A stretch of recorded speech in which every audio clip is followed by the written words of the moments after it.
when someone is using, let's say, a chat GPT for a search or for a query, uh, ChatGPT is not just showing, links or ideas. It's actually actively formulating your opinion, helping to guide your opinion about something because it comes in very opinionated itself. And so that is a really different thing. I don't think marketers have ever really, they haven't really had to deal with that at scale because you've got in the social media landscape, you've got people who review, creators who review products and all of that, and they obviously come in with their own opinions about these products. But there's never been a way, a system like a chatbot that does this at scale and with so many products and with such confidence and such authority. And so, recognizing that the power of that and is probably really important too, because I mean, your brand, you want to be not just the one that shows up, but the one that's recommended, right? The one that Right. ChatGPT says, hey, consider this first. You are listening to Power Marketing with Kevin Lee. Kevin and his agency Did It have helped thousands of businesses win through superior marketing, as have his books, articles, speaking engagements, and the E-Marketing Association Power Marketing Podcasts. Here's Kevin. I am Kevin Lee with the E-Marketing Association. I also run Did It, which I've been doing for 30 years as an agency in digital marketing. Own a brand, Truth Nutrition, and a bunch of other businesses, including some nonprofits. Common theme is marketing. So super excited to be chatting with Debra Aho Williamson, who's been active as an analyst and a journalist for a long time within the digital marketing ecosystem. But let's start off with some, recent things that you've done, particularly launching an AI advertising specific publication and coverage. So what was a catalyst for you deciding that there was a vacuum there? Yeah, yeah. So thank you, and thanks so much for having me. It's great to chat with you about this. So the publication is called The AI Ad Economy. It's available on Substack and LinkedIn. And the catalyst for it was my realization that once I saw the launch of ChatGPT a couple years ago, and the way that I saw a lot of people using it as a utility, to write email or to help with a project or whatever.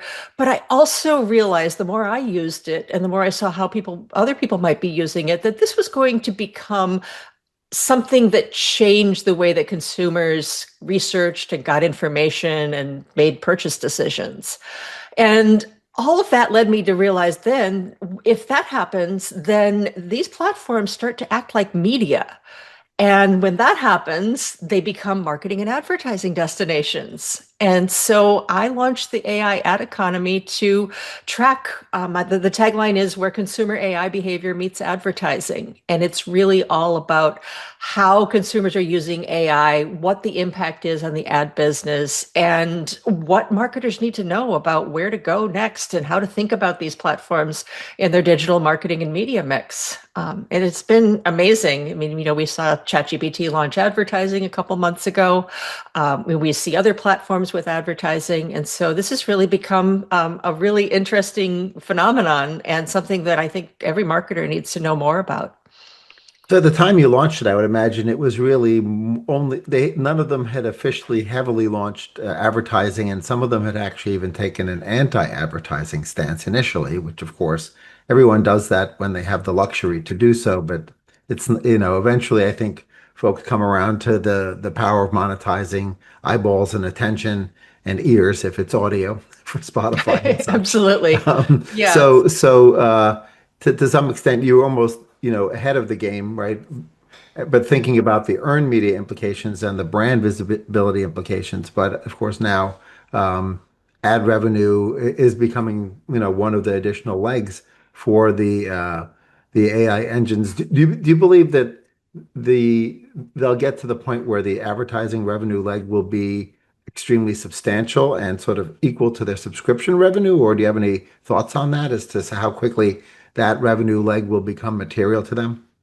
Yeah, so I haven't put any sort of a specific forecast together, but OpenAI, for example, has said that it expects to generate $100 billion in ad revenue by 2030, which is an incredibly lofty goal. I'm not here to say that I think they will definitely make that, but to even put that out there as something that they're shooting for, tells you that this is an important business for them, and advertising is an important thing for OpenAI to work on and to hopefully get right. Um, just to put a little bit of context around that, if OpenAI were to get to $100 billion in ad revenue by 2030, that would only be what, 4 or 5 years since the launch of advertising. And other platforms have taken over a decade. Google took longer than that to get to 100 billion, and so did Meta. So that's why I say it's an amazingly lofty goal. We'll have to see what happens. But I think just knowing that there's a company out there with that goal should make advertisers and marketers go, oh, okay, this company is serious about being a player in this advertising economy. We ought to pay attention to what they're doing and how they're thinking about advertising and how they're maybe even changing the way marketing is done. Yeah, we'll have to watch that very carefully. Obviously, ad dollars generally follow eyeballs and ears to the extent that targeting comes along with it, right? And I think that's the big question. But let's temporarily shift the conversation to the other hat you wear, which is Sonata Insights. And so you're providing insights to clients regularly. So what are the clients asking for now more than previously? Is there sort of a theme that you see happening within the client base? Yeah, for sure. So, just a little bit of background there. So, I was an analyst at eMarketer for 19 years, the digital research firm, and I led the social media research practice there, and I founded the social practice.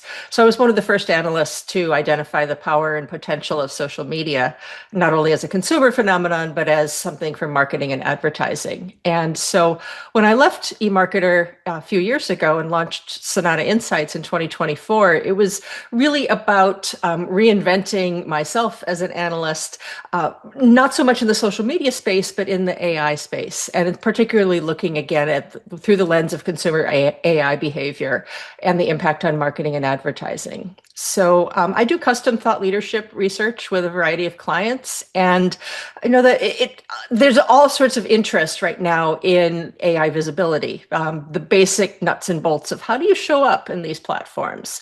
And when someone's making a query, like they want to get a makeup recommendation or they want to get a travel recommendation, like how do you show up, and why should you show up? That's probably the most important question. So I try to answer those questions with my research and my thinking, but it also runs the gamut. I mean, I did a really interesting study earlier this year with IAB that looked at younger consumers' attitudes towards advertising that was created with AI. So not AI, not ads in AI platforms, but the advertising creative Right. process and the use of AI in that process. And we compared that to how advertising executives thought these younger consumers felt. And the research revealed this, what we call the AI ad gap, where young people were much less likely to feel positively towards this advertising than the ad executives thought they would. And so that led to a whole conversation about disclosure. So that's another big question that I hear a lot about is when do you talk about AI, your use of AI in advertising? So it's really been fun, but although everything I do, it really comes through the lens of how are consumers changing their behavior and what do marketers need to know. So that's really the foundation of the research work that I do. So I've been doing SEO since '94, so far pre-Google, and obviously reverse engineering Alta Vista and Lycos, Excite and InfoSeek algorithms moved into reverse engineering Google's algorithms over the many changes in the years, and eventually I think most marketers started to have a pretty good understanding of at least the inputs to SEO visibility. Do you feel like marketers that you talk to are starting to get a pretty good understanding of the inputs and algorithms behind GEO or visibility within an LLM, or do you feel like they're at the very early stages of even understanding that? It's a wild west, honestly. And a big reason why it's a Wild West is because the platforms, whether it's Google or ChatGPT or Copilot, they haven't put out guidance. They haven't said, here's what works. Here's how you show up. I think they're purposely keeping that a very, behind closed doors for them. So what that's led to is hundreds, if not maybe even thousands of companies who say they know what to do to help businesses show up. And, these could run the gamut of from, SaaS companies with software to PR agencies to ad agencies to even, publishers like, Time Magazine is offering a GEO service. And so everybody's trying to figure out, they're trying to sort of work their way in and, dig underneath the hood of these platforms to understand what actually makes a brand show up. And a few things have kind of come to the surface, but I think there's still a lot of debate. One thing is obviously just making sure that the content on your website is formatted in a way that it's easily scrapable by the bots that come in and look for information. So, Q&A format, or, having, a good hierarchy of headings, that sort of thing. Some companies have even made pages on their website that are specifically like for the AI engines, and they even put like wording on it, hidden wording to the humans looking at the page, but wording that the AI, engines could pick up that says, this is for you. Read this page. And then, there's all this talk about the social platforms and showing up on Reddit because a lot of review content comes into these engines, or showing up on LinkedIn if you're a B2B company because LinkedIn is being scraped. So the issue is that a lot of things change and the models are all different, right? I mean, each company, whether we're talking about Anthropic or OpenAI or Google, their methodology for gathering and scraping information is different. And then each person who's making a query is maybe phrasing it a little bit different. They're saying, I'm planning a trip to Paris and I'd like to, here's my parameters of where I'd like to stay. Someone else says, I'm thinking about a trip to Paris, and you might get a completely different response because you've just changed two words. So that's why I say it's a Wild West, because everybody thinks they know what it is to show up. They know the importance of showing up, but exactly how has been not an easy task, I think. Oh yeah, absolutely. It's certainly the hottest category within, the Did It ecosystem of services that we provide at the moment, just because we've got the moniker having been there since the very beginning. Mm-hmm. But it's we're spending a lot of time educating for sure. So I think part of what we've been doing is sort of educating just on how they should think about the investment into improved visibility on a go for future-proofing visibility, I guess. So Mm-hmm. when you're chatting with folks who are thinking about future-proofing their visibility in an ecosystem where the click to the website may not be the thing that actually influences the consumer, right? The zero-click search and all the, new set of metrics. How are you advising folks to think about sort of the new normal, especially if their most valuable customers are the ones more likely to be using a chatbot, Mm-hmm. as opposed to a regular 10 blue links SERP, right? Right. Because it's not Yeah. so much what percentage of the users have moved, it's, well, which ones moved, and are those your most important prospects and customers? Exactly. So, I think you've just really hit on one of the most important foundations, which is to understand how your audience is using these platforms. Right. And if, to what extent are they relying on ChatGPT or Gemini to get things done instead of search, or maybe more often than search. So it's basically having that understanding, whether through surveys or just watching the behavior of the people that, that visit your website, like where did they come from, getting that basic understanding. So then you start to go, okay, well, how much attention do I need to pay to showing up in these platforms? And so my thinking is, when someone is using, let's say, a chat GPT for a search or for a query, ChatGPT is not just showing, links or ideas. It's actually actively formulating your opinion, helping to guide your opinion about something, because it comes in very opinionated itself. And so that is a really different thing.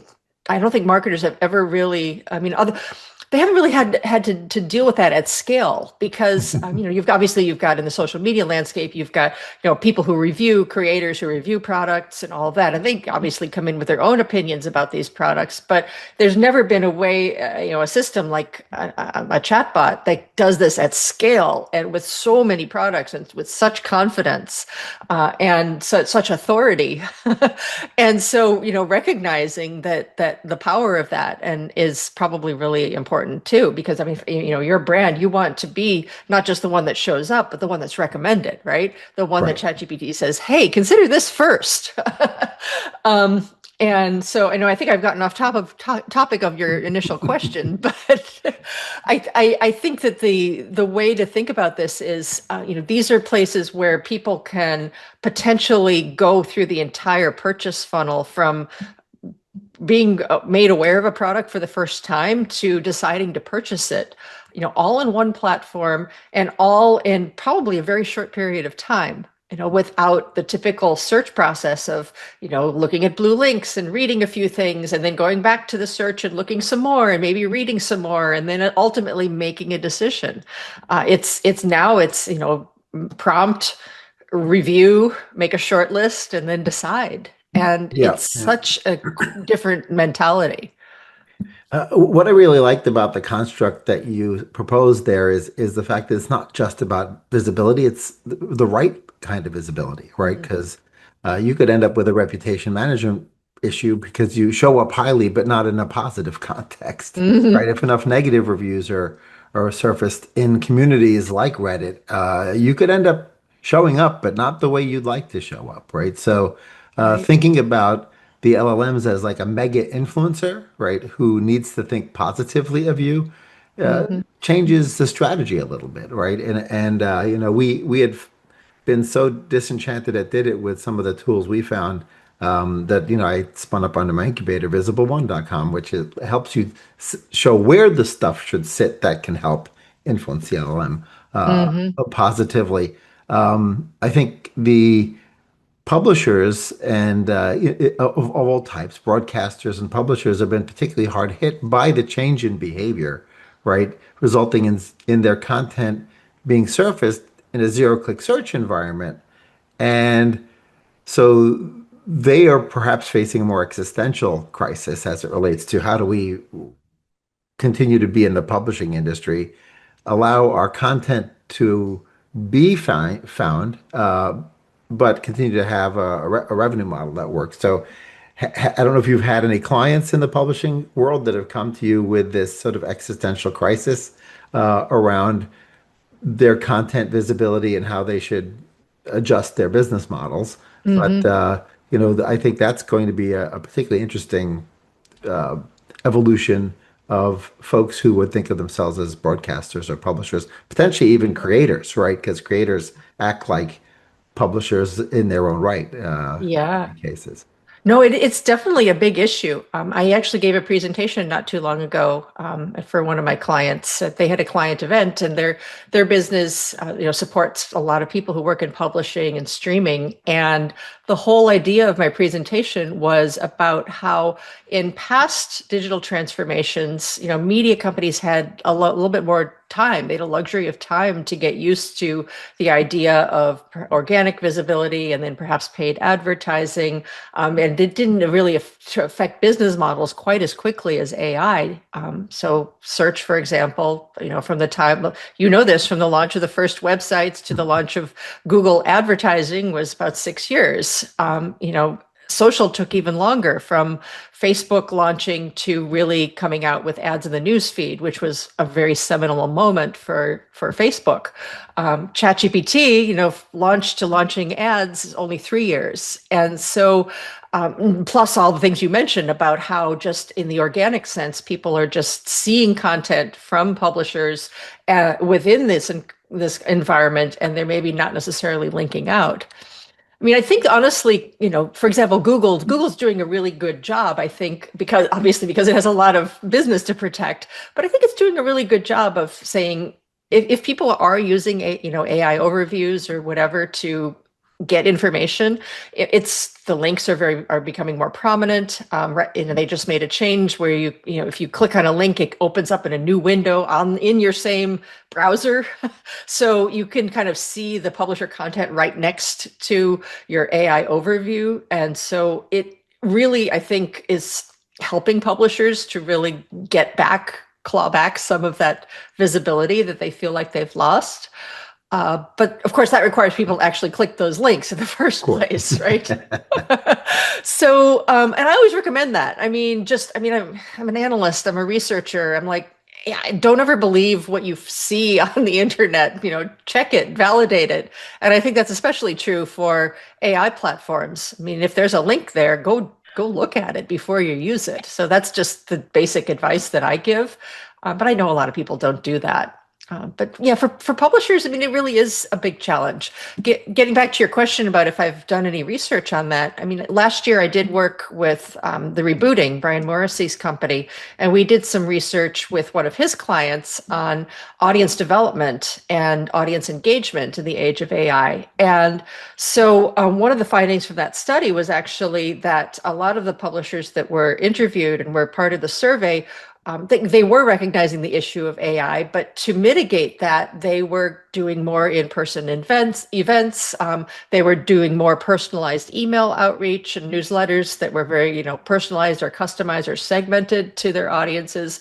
Ways to just keep people, in the ecosystem, either live in person or just in a more personalized sense, so that you recognize that this content and this publisher is still important to you, even if you might be seeing their content also in an AI platform. So I thought that was really smart. Yeah, I think hopefully the audience development teams will get the proper level of support and investment to build these, one-on-one PII relationships with their readers or viewers in the case of video, or listeners in the case of audio, so that the publishers can make it work, right, and continue to Yeah. be viable Yeah. businesses. Well, I mean, at the end of the day, I mean, the AI platforms need publishers. They think they need that content. And, that's why you've seen some publishers doing deals, where their content is made available on a selective basis to these platforms. So, and, others have not. Others have sued the platform. So it kind of goes both ways. But my advice, just really thinking back to the days of social, because like I mentioned, I covered social for a long time, and I saw what happened to publishers that when Facebook said, "Oh, create a presence on our platform and build up your followers and distribute your content, it'll be awesome." And then Facebook, and I'm sure having worked in this industry a long time, that Facebook decided a few years later, "Oh, wait, maybe the publishers, we're going to do our own news, and so we're not going to necessarily rely on the publishers as much, or we're going to make their content less visible." So I always recommend, going in with your eyes open. I mean, Yeah. decide to partner with an AI platform, but recognize that, maybe the terms could change at any moment, and be prepared for that. Yeah, I think that's excellent advice. Don't build your house on somebody else's property, right? It's Whatever it been is, true because for it's the a same very, very thing. long It's the same time. game plan happened over and over again. And sometimes it was, different social media platforms. Like you'd get hit by one bus, then you get hit by another bus. It was maybe a different platform, right? Organic Yeah. rank or organic visibility in social, right? I think there's always a temptation for the social platform to say, well, maybe we could squeeze advertising revenue, even though they have no money, right? We'll go after Hmm. it anyway. But Yeah. let's switch gears to that study that you did, which showed that there are some audiences that are vehemently anti-AI. They consider it slop. They don't respond positively to it in the case of advertising, and also in the case of content. And yet you see that some audiences, it's actually working pretty well for them.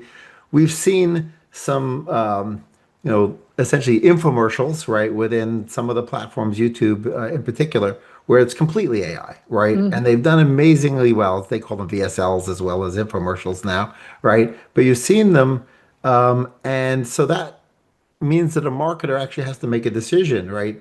You've got all the way old school, which is actors. Then you've got influencers and creators who can assist.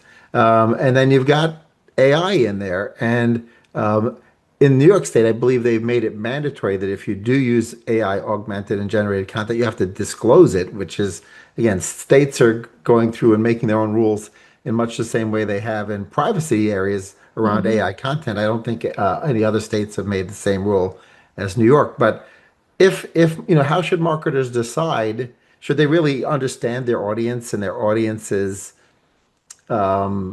response to what is either clearly or not so clearly AI augmented or AI generated content? Yeah, I mean, what I would say is that it is very much an individual decision for the advertiser or the publisher. Well, let's talk about just the advertisers. It's knowing your audience for sure, knowing what their tolerance is for something that's fake, and or not, I mean, or their perception that something is fake, I should say, because AI is not fake, but the idea that people refer to it as fake. Um, I think that the disclosure question is also very nuanced, and one of the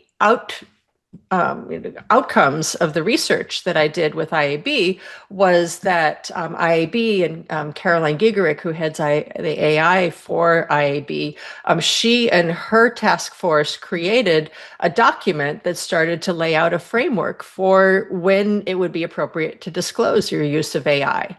Because one of the findings of the study was that, and again, these were young people, so Gen Z and millennials that were surveyed, but if there was disclosure, there was either greater purchase likelihood or no change in purchase likelihood if they knew that if an ad was disclosed that it was created with AI. And so the framework that IAB came out with, which Caroline could articulate much better than I could, but generally the idea was that you could put like a line on your ad that says created with AI or whatever, but it also could be as simple as just having a little bug or a little like notation. I mean, you're seeing that already. I mean, I see this on Hmm. LinkedIn, for example. If there's an AI image that someone uses, there's like a little bug up in the corner that says that if you tap on it, it says that it was generated with AI. So just keeping people in the loop, I think, is the most it's the most it's the most important thing that I would say people that advertisers should do is just to understand your audience. Um, don't try to fool people, and think about how you use AI and why you're using AI. One of the other findings of the study was that advertising executives were most likely to use AI in the creative process to save time or to create greater efficiencies or to produce, hundreds or thousands of versions of images. And use when we asked about just using it for creative, like to make the advertising better, that was much lower down in the list of priorities. And so I thought to myself, well, why wouldn't we use AI to make our advertising better? Or to show something that we've never seen before, or to do something that you couldn't do without AI, rather than just think about it immediately as time savings, efficiency, production gains, whatever, because that I think puts you in the mindset of we're just going to mass produce this. It's going to be quick. It's going to be easy. It's going to be dirty, and maybe it won't be good. And that's the risk. Is if it's not good, people, and especially young people, they will call it out. You've Hmm. seen that in social Yeah. media, particularly with fashion advertisers that have delved into using AIs, models or whatever. People recognize it, and they don't hesitate to, to blast them in social media for that. So why not use AI to do something other than just replicating what a human looks like? That's really the bottom line for me when it comes to using AI in creative. I think you'd be much more successful and have a much better response if that were the case. Yeah, it's a great point. Certainly, New York State seems to have taken the lead in regulating, and we don't probably, as an industry or maybe even consumers, want hodgepodge of states making different rules. Do you feel like it's the trade association's responsibility or one of the trade association's responsibility to try to get centralized sort of federal guidelines, maybe at the FTC level, as it relates to disclosure of AI generated content, rather than end up with the same situation we have with privacy, which is where that didn't happen. And we have several states, all with very different privacy laws and no federal mandate or no common framework, right? That we can deal with as an industry. I mean, absolutely. I mean, I think just AI in general. I mean, anything about AI, it would be best for industry level, whether it's an association or just the major industry players to come together and have consensus. Because there's a lot about AI that, and we're just talking about disclosure of advertising, which is just one facet of that. But, there's a lot about AI. There's the misinformation risk. There's the hallucinations or the wrong information, AI used for nefarious or, terrible purposes. All of these risks that are associated with AI, I feel like, the industry, showing that it can take responsibility for these risks is the most powerful thing. Because first of all, government acts very slowly. It takes a long time for government, any sort of government initiative to come to bear. I mean, think about influencer marketing. How long did it take before the FTC finally came out with guidelines about disclosure in influencer marketing? And um, the smart companies, I think, will approach it with the idea that they can be leaders and they can demonstrate how a company or how an industry can responsibly use AI, along any of these areas. And so if it bubbles up that way, that I think to me is much better than waiting, for government to eventually make a decision, which may or may not be what the industry wants, but also could take so much time that it becomes almost impossible to really rein in whatever the problem is that was originally identified. Yeah, that's a great point. The government doesn't always get it right when they do get around to it, either from a regulatory perspective or from, actual laws getting passed, because you've got Hmm. regulatory agencies that make their decisions, and then you've got obviously bills that can be passed. Yeah. So, what else should marketers and agencies be thinking about this year that they're not thinking about, do you think? Well, I mean, for me, the two focuses of my research and my thinking in both Sonata Insights as well as my Substack, the AI ad economy, are how may how, keep track of how consumer behavior is changing. I mean, more and more people are using AI on a regular basis to get things done. They are starting to use it more often to make purchasing decisions and research products and services that they're interested in. So, the ground level is to be present. We talked about that, like really figure out how to be present in these environments and the value of marketing to consumers there.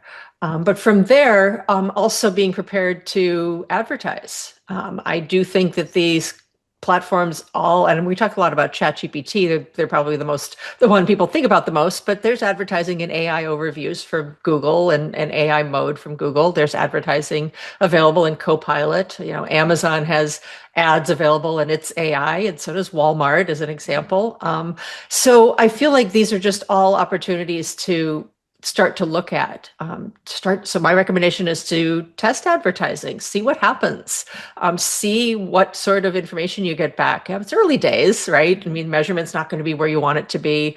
All the bells and whistles are probably not going to be where you want it to be in terms of, the capabilities, but it's going to give you some learning about how people are using AI platforms and what messages resonate and how being present in a conversational and personalized environment is different from advertising in search or advertising in social or retail media, for example, or your video advertising.